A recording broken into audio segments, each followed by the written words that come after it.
Hello everyone, my name is Abhilash and welcome to Credit Debit with Abhi. On this channel, we talk about everything from credit card to personal finance. And in today's video, we'll be covering an example of using points to travel from the US to the Middle East. To give you a little bit of background, I moved to the US about 6 years ago, and in that time I've accumulated 17 credit cards. I've made plenty of mistakes in credit card applications, as well as using points that I accrue from these credit cards to book travel. One of the goals of starting this channel was so that I can communicate some of those mistakes so that you don't make it. Now, if you're interested in that kind of content, let me know in the comments below and please like and subscribe.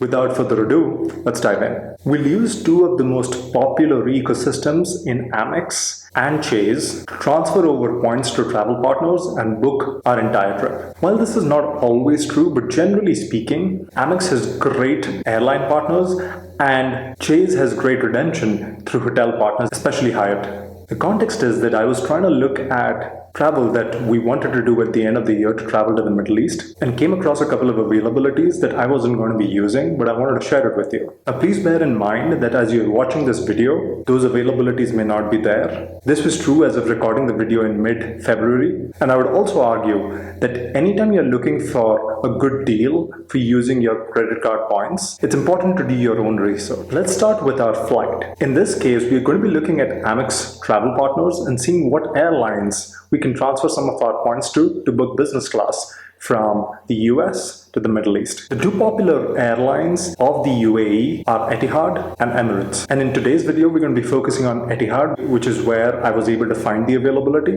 But it is important to bear in mind that there isn't a great way to actually scout for the right availability on Etihad's website. So instead, what we're going to do is we're going to focus on a partner airline of Etihad, which is Air Canada Aeroplan.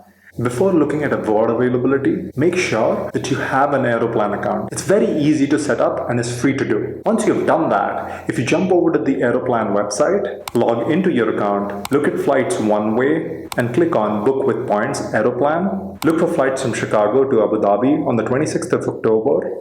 And generally when I'm looking at using points to book flights, I like to look at one-way availability. Now if we say search flights, we'll see that there is availability on the 26th of October on a flight that's operated by Etihad, and it has two business class seats that are available for 90,000 points and 75 Canadian dollars. Now before shooting this video, I had done a little bit of research to figure out which dates had availability, and I'd argue that if you want to find value, you need to do your own research as well. This availability was there as of filming this video in mid-Feb. Now if we move over to Google Flights to check on the retail price for this particular itinerary, we type in Chicago to Abu Dhabi on the 26th of October, we'll see that the flight operated by Etihad costs about $5,252. If we look at the mid-market currency conversion, 75 Canadian dollars translated to about $56 on the day of shooting this video. So we do $5,252 minus $56.04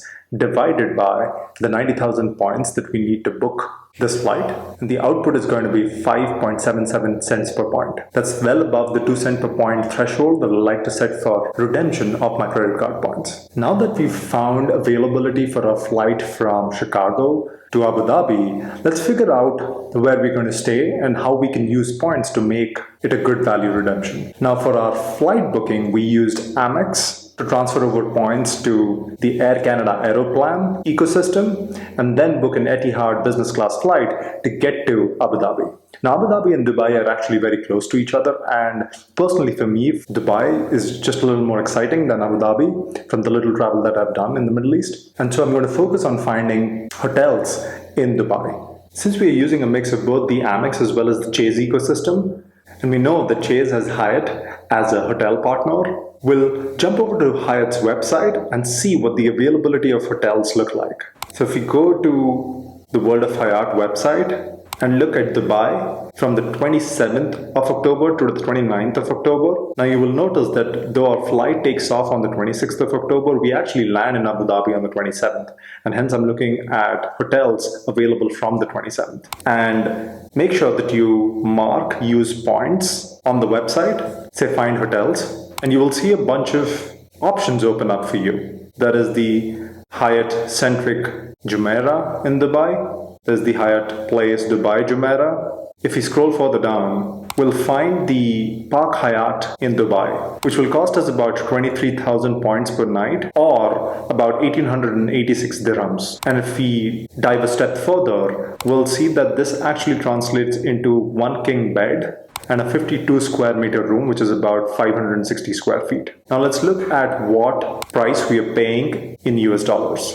So 1886 dirhams translate to about 513 US dollars. And if we look at the value of this redemption for 2 days, that translates into $1,026.96 divided by the 46,000 points. So that's 23,000 times 2 multiplied by 100. And that translates to about 2.22 cents per point, which is again above the 2 cent per point threshold that I like to set for points redemption. So as you could see in this example, across the Amex and the Chase ecosystem, we are really able to get value out of the points that we have accrued in these two ecosystems. And we are able to book travel to the Middle East using a business class flight one way and then stay at an excellent property in Dubai. If you liked this video, please make sure to like and subscribe, like I said right at the top. And let me know in the comments below what travel are you looking forward to most this year, and I'll try to find award availability for that. Thanks for joining me in this video, and I'll see you in the next one. Peace.